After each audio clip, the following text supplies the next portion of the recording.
Hey guys, thanks for tuning in. This past week we had a customer called in and had a few questions about her HRV. And when I started telling her to look around on YouTube to kind of get some visuals as opposed to me just talking to her on the phone about it, she called back the next day and had even more questions because there's a lot of conflicting information out there. So what we have today right here is the Honeywell. It's a Honeywell's version of an HRV. The difference between an HRV and an ERV are essentially the cores are a little bit different, and ERVs are mainly for more humid climates down south, while HRVs are meant for the cooler climates up north. I'm located here in Des Moines, Iowa, and we're kind of in a weird territory of in between. So we really have hot, mild, or hot, humid summers, and then we can have extreme cold temperatures in the wintertime. So I always recommend HRVs in our climate, but like Panasonic has a cold climate ERV that I'd be safe with too on the smaller homes. So let's go ahead and open this up and I'll show you what it looks like. Get over to the edge, pop off. So what you're looking at here, this is your core of your HRV or ERV.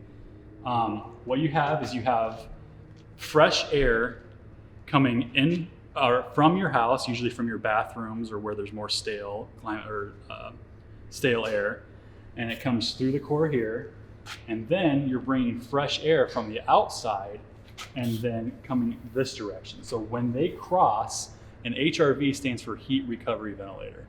So you're recovering some of that heat. So you're going to have warmer temperatures inside, and then during the winter time, you're going to have sometimes 0 degrees outside or even below that.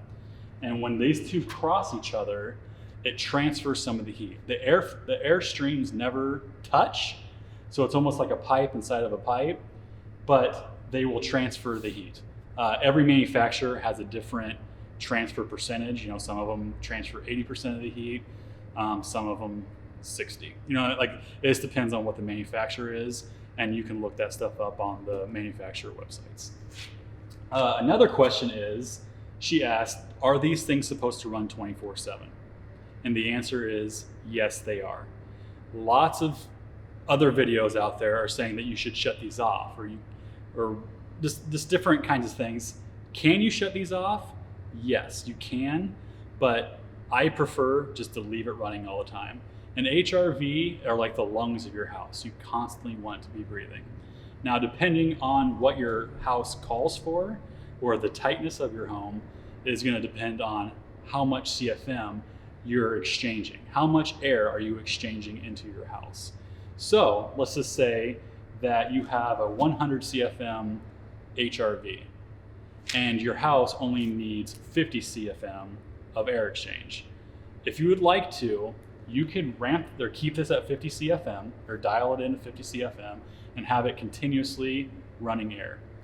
Or you can ramp this thing up to 100 CFM and then run it for 30 minutes out of every hour. Or you can do the math on that. But like I said, I prefer it just to always continuously be running air through it. Now, she asks, what about in the summertime?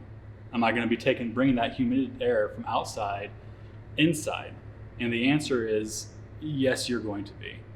But if you're really concerned about that, the best it's not going to be a large amount.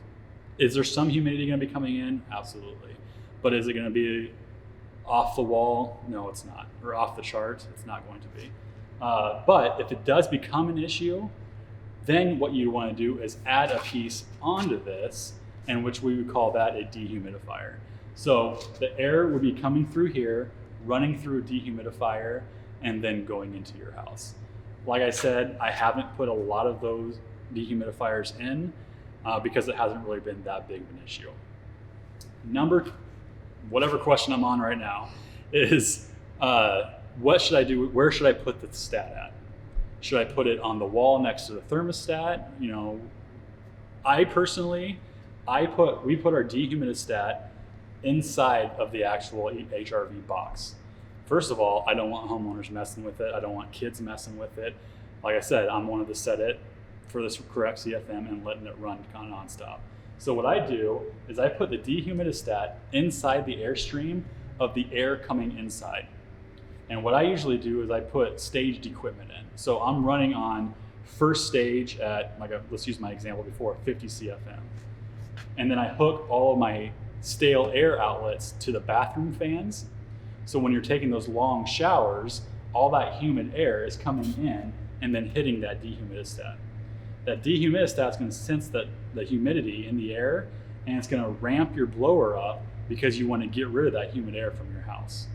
So it'll ramp it up, push that humid air outside the house, and then once you're done taking a shower and it runs for about an hour, it'll come back down to the correct humidity setting, and then it'll ramp it back down. Lots of people take long showers.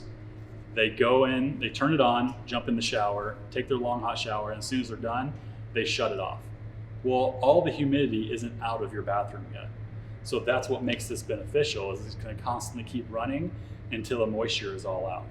We get so many calls of people's showers having mold growing on the ceilings just above it because they're not allowing the moisture to get out. So those were a few for questions. If you have any more questions, there's all kinds of different HRVs or ERVs. Some of them have different controls. Some of them are 2 motors, some of them are 1. They have different CFM ratings, but I wasn't going to get into all of that. I just kind of wanted to go over the most common questions from homeowners moving into a new house who haven't really had this technology in their homes yet.